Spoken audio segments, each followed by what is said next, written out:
You ask Tiger to calculate. This deals with linear inequalities with one unknown. The final result is z greater than -2. Let's solve it step by step. Simplify the expression. Expand the parentheses.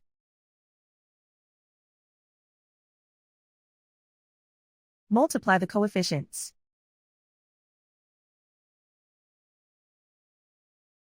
Simplify the arithmetic.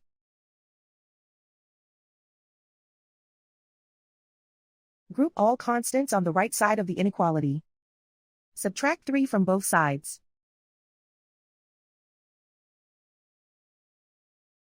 Simplify the arithmetic.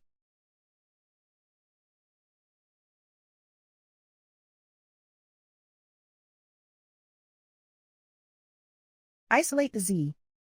Divide both sides by 3.6.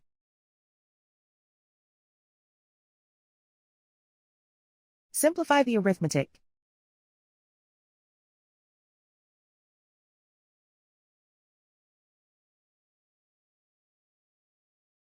Plot the solution on a coordinate grid.